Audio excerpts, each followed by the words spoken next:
Welcome to episode 7 of Win the Day, and today's episode is titled How to Get Rid of Regret. Now, we might not all have regrets by the textbook definition, but many of us go through life having things that continue to weigh us down mentally. And the fact is that whatever you don't deal with today will eventually deal with you. And that can make for a pretty devastating event to have in the horizon. So in this episode, I'm going to share with you the 9 lessons that I would share with my younger self. It's these lessons that have enabled me to accept the past, be happy in the present, and move confidently into the future. Before we get started, I just wanted to do a quick reminder that you can access all of the episodes of Win the Day on YouTube. If you just go to the search bar and type in Win the Day with James Whittaker, the playlist where all the episodes are featured, you'll be able to access all of them right there. And you can also hit subscribe and get access to episodes as soon as they are released. So let's get into it. And the quote for today comes from Epictetus, and it says, "How long are you going to wait before you demand the best for yourself?" How long are you going to wait before you demand the best for yourself? That quote means so much to me. But if you're not familiar with Epictetus, and a lot of you who are following the Daily Stoic or are interested in the Stoicism movement, that name might ring a bell to you. Because Epictetus was actually born as a Roman slave, and it was only when he was freed later in life he was moved to Greece and ended up becoming one of the most respected Stoic philosophers in history. So as we go through this episode, I want you to keep that quote front of mind. How long are you going to wait before you demand the best of yourself? And in preparation for this episode, How to Get Rid of Regret, I started thinking about, well, who is it in life? Who is it in the world who seems to have it all figured out? I mean, I've interviewed billionaires, TV personalities, movie stars, athletes, world champions, and a whole heap of different people. And one thing between all those people that is abundantly clear is that no one has it figured out. The people who are at the very top, or who we believe at the very top, they're still working on how they can achieve more success and more happiness, because everything in life is completely fluid. There is only one group of people who I know of that have it completely figured out. Have you guessed what it is yet? That's children. Having 9 nieces and nephews over the last 10 years, that's right, my brother and sister have been very, very busy. My brother's got 6 kids and my sister's about to have her 4th. It's given me a great appreciation for the courage, trust, and fun that children inherently have. But rather than encourage those gifts in their kids, many parents focus on trying to dictate to their children how the world should be. And of course, this is tempered by their own misfortunes, their own comfort zones, and their own limiting beliefs that have crept up after decades and decades of life experience and being on this earth. While of course discipline to ensure safety is very important, I've found that simply asking children open-ended questions and listening attentively is one of the best ways to learn about what is most important in life. Children have a certain magic, a spark of energy, potential, and promise. Yet that same spark seems all but extinguished in most of the adult population. As we go through adolescence, we modify our behavior as we start to try and be accepted by others. We start listening to the ill-informed opinions of others, and we start to resent other people if we feel that they have been dealt a hand of good fortune that continues to elude us. For many of us, we reach a point as young adults or a bit later in life where we feel rudderless and malfunctioned, devoid of purpose and mission. I certainly felt like that for many, many years of my life. And that was actually the basis of what I wrote in the article for Success magazine earlier in the year. But being aware of what needs to change is the very first step. So to get rid of regret, I thought I would share with you the 9 lessons that I would give to, or that I would teach my younger self. And the very first lesson is engage with life, and possibly the most important. Because allowing myself to be pushed around by anyone and everything was the brittle foundation for everything bad in my life. It was only after a moment of sheer disgust where I proclaimed, I am not going to live like this anymore. And that enabled me to take a stand when I was 23 years old and say to life, here I am, come and get me. And from that moment, my health got back on track, relationships strengthened, my income kept multiplying, and I began to attract opportunities into my life that I otherwise never would have dreamed about. Because it doesn't matter whether you're 16 years old or 60 years old or what circumstances that you currently find yourself in. You need to stop complaining about what you don't have and instead create the reality you want. That's what happens when you make the decision to engage with life. So that's lesson number 1. Lesson number 2 is seek the friendship of high performers. And one of my favorite all-time quotes comes from American businessman Bernard Baruch, who said, "Be who you are and say what you feel, because those who mind don't matter, and those who matter don't mind." When you're clear on who you are and where you want to go, you naturally start attracting people into your life who believe in you and your mission. And I'm not talking about CEOs or general managers of companies here. I'm talking about people who are in your network right now, or maybe 1 or 2 degrees of separation away from you, who you can get in touch with via your resourcefulness, and you can arrange to meet them at events, or even I've found in my experience that just getting on a phone call with someone, it's by far the most efficient use of your time. Because in a 20-minute or a 30-minute period, you can take a completely deep dive into your journey so far, and you know exactly how that other person needs help. And you can also start to invite these people to mastermind groups that you can host as well. And a lot of you know, or you remember from my last episode, or if you follow me on social media, that my wife had a baby on the 1st of May. But what I didn't tell you is that the baby was 2.5 weeks late. And given that it was our first child, I never knew that children could be late, and it was actually quite a common occurrence. So I had organized a mastermind dinner because I had some friends in town for the Think and Grow Rich event that I was speaking at the Anaheim Convention Center that Friday. The baby was born on Wednesday at 11:42 a.m. At 7 p.m. that night, so about 7.5 hours later, the mastermind dinner that I personally had organized was scheduled to begin. So I made sure I looked after my wife and that her mum was there to look after her as well. And I spent 1 hour at this mastermind dinner. I had to leave very, very quickly. Everyone there continued till about 1 in the morning. But just having the opportunity to go there and meet these people face to face, most of them strangers, because I had got 2 or 3 of my friends to invite 2 or 3 of their friends. And we had a great group, a really eclectic mix of people, but all super high achievers, very ambitious, and just want to help each other succeed. It meant that in the last couple of weeks, I've been able to follow up with those people individually. I've been able to get on the phone with them or meet up with them for a coffee just to learn more about them. So organizing mastermind groups is one of the best ways that you can start surrounding yourself with high performers. So that's what you need to do. Constantly seek out these high performers, look for ways to add value, and the absolute most important thing where the real magic occurs is when you give more than you get. That should be your focus the whole time as you're hanging around these people. Number 3, not everyone is meant to be in your life forever. I actually got a couple of messages say, a lot of people contact me saying that they really enjoyed the episode 10 Tips to Handle the Haters, which was actually the very first episode of the Win the Day show. I think it's just what happens in life. As we start to live our authentic self, we automatically put ourselves in the face of criticism and the opinions of others, especially as you start to do well. People start to resent that success. But Napoleon Hill once said, "One of the unappreciated benefits of adversity is that it accelerates the process of identifying your true friends."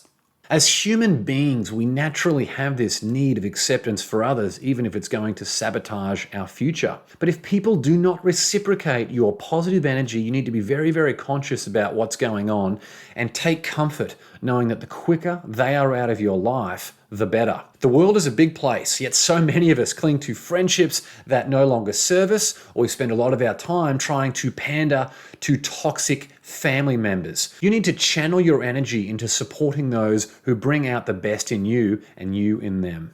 Number 4, find the gift in every adversity. I love this one. Think about high school students. We need a way for academic performance to be evaluated from all the people who are students. So as well as funding from the government for the district or for the state or for the country to allocate those resources. So, of course, the schools come up with standardized tests. And as a result of those standardized tests, they evaluate your academic performance, but then put you into one of two buckets. You're either smart or stupid. Now, for the higher academic achievers, people like my brother, they can enter the corporate world because they were told they should be accountants or lawyers or doctors or whatever it might be, until they wake up one day and think to themselves, well, what am I doing here? This is not the promised land of happiness, success, and freedom that I was told about. And it also means that you continue to go through life with those really, really high expectations, so you can get very, very down on yourself. So that's the high academic achievers. But for the low academic achievers, which was actually me in high school and for most of my undergraduate university life, being told that you're stupid and cast into that bucket, which is basically just a product, as we said, of how you performed in that standardized test, this can create a limiting belief that you're stupid. It can create a poor self-esteem and take decades to unwind. But the most successful people in life, they learn to rise from every adversity. And with their superior resourcefulness and resilience, they always rise once more. As the Dalai Lama said, remember that sometimes not getting what you want is a wonderful stroke of luck. I love that quote. So many of us get pissed off if we have not achieved a result that we feel like we deserved. But not getting that result, that's what got people like Meryl Streep, who attended the audition for King Kong, the film back in the day.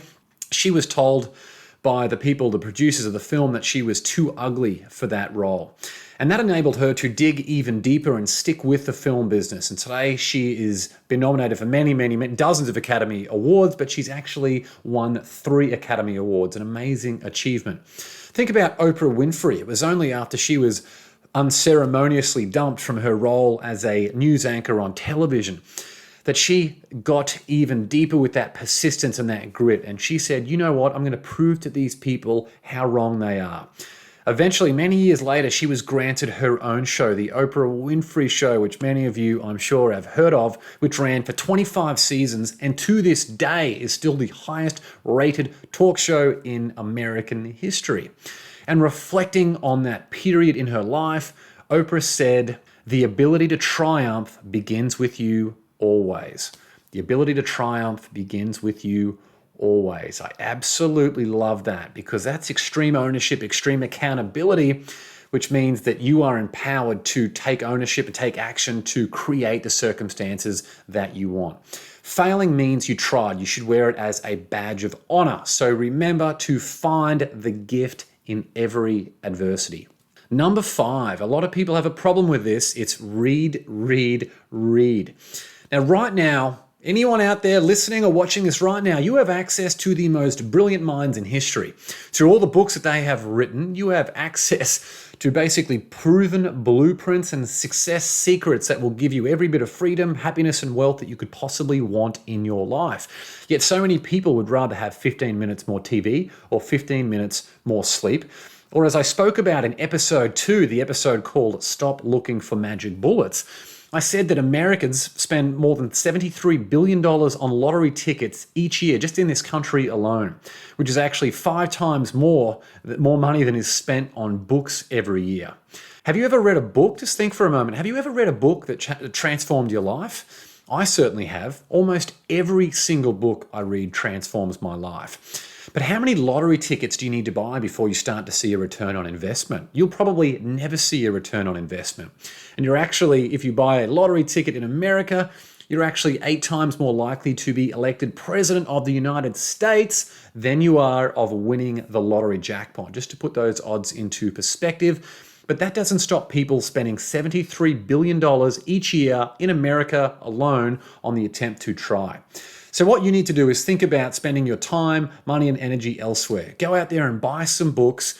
And even if you just commit to reading 15 minutes a day or 20 minutes a day, that is so much better than what your competitors are doing out there by spending that time sleeping or watching television. And if you don't like reading, guess what? You can listen to podcasts like this one for free, or you can listen to audiobooks. But a very important part of this whole process is making sure that you take action as a result of what you have read or as a result of what you have listened to.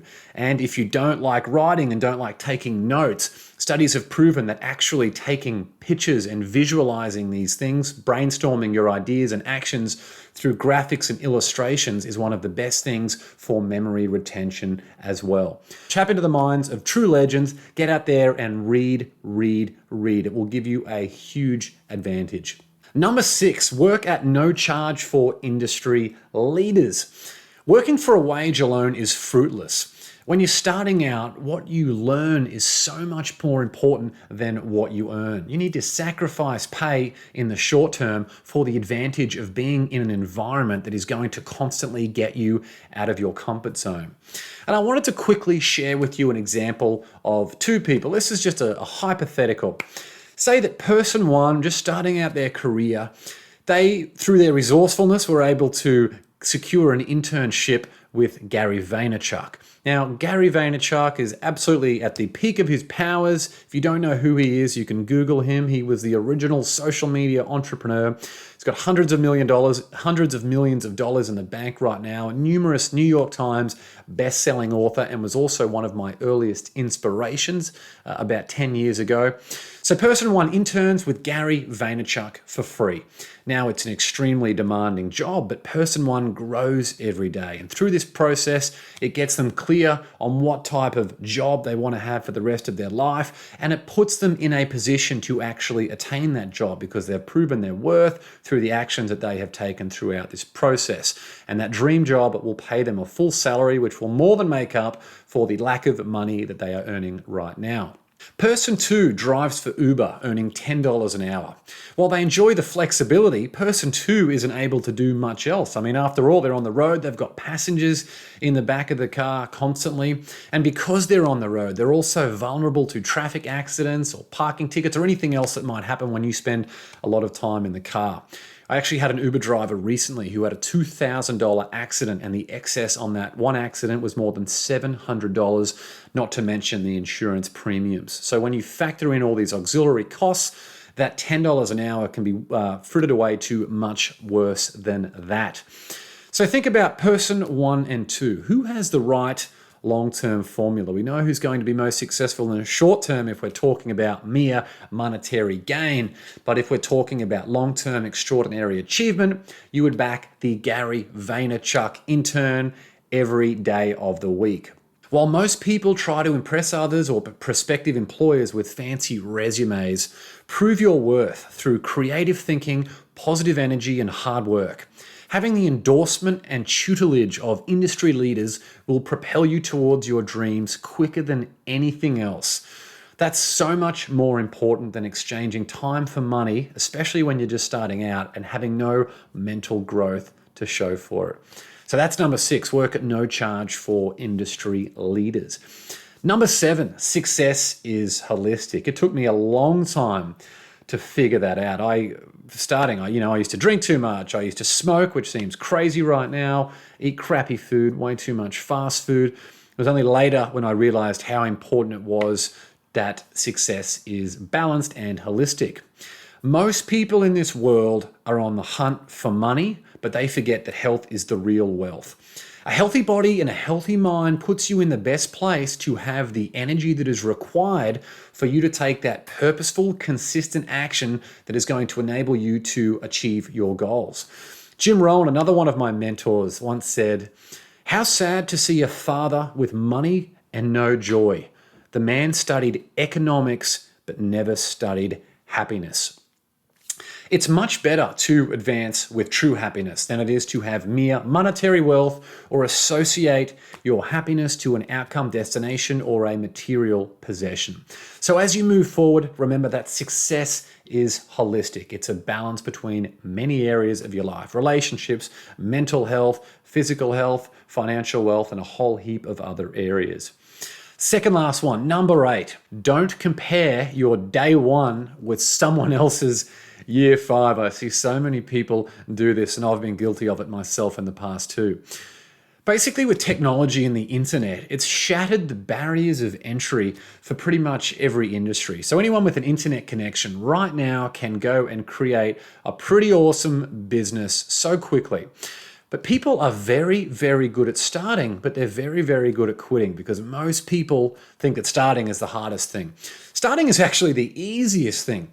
Continuing at the first sign of adversity is what most people struggle with, and that's the thing that causes people to quit. This normally happens a few months in when they look at the results they are receiving and get down on themselves when they compare it to others, and they give up. But success in any field is a marathon, and consistency is the key. Channel your energy into actually doing the work rather than comparing yourself to how much better others are doing. And ninth and last of all, know what you want and ask for what you want. I wanted to share a story with you in this one. So one day, about 2 years ago, I picked up when I get back to Australia, which is generally 2 or 3 times a year. I live in Los Angeles now. And one of my favorite things to do is to go and pick up my nieces from school. So I went and picked up Charlotte. She was 5 years old at the time. And as a way of bonding and spending some more time together, we stop at a local cafe before I drop her back to her parents' place. I'll order a coffee and I'll order a baby chino for her. If you don't know what a baby chino is, I think it's just very big in Australia. It's actually a tiny cup of steamed milk so the children that you're with feel like they're enjoying a coffee with their parents or the adults who they're with. So Charlotte and I pulled up in this car park and she said, "You're going to buy me that water bottle." And she pointed to a newsagent, a paper shop straight ahead. And she was in the back seat of the car, I was in the driver's seat, and I had not even noticed this store. And after I heard what she said, I looked straight ahead and I could see this pink water bottle adorned with this pretty pink pattern. And I'm not sure if it was because I was in the trenches of the Think and Grow Rich project at the time, or because I just wanted to reward the confidence of a 5-year-old knowing what she wanted. But 5 minutes later, we left that store with her pink water bottle, and she even convinced me to get a pack of stickers too. And I had to laugh at the irony of that, knowing that a 5-year-old knows much more about success and getting what you want than most adults do. A very important part of that process, though, is to keep asking for what you want. One of the most prolific and respected inventors in history, Thomas Edison, once said, "Never go to sleep without a request to your subconscious." I love that quote. I absolutely love that quote. So you need to know what you want and never be afraid to ask for what you want. So there it is, the 9 lessons to get rid of regret. What advice would you have for your younger self? If you're watching this on YouTube, I would love it if you could answer that in the comments, or if you're listening to the podcast, email me at info@jameswitt.com. I would love to hear from you.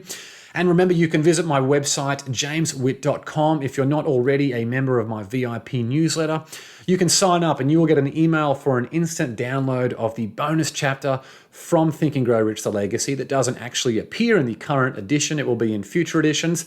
And you will also get an email with many more goodies to help you on your journey to success as well. And if you're enjoying the Win the Day show, it would mean the world to me if you could hit like on YouTube or hit subscribe if you're listening to the podcast, and give it a 5-star rating.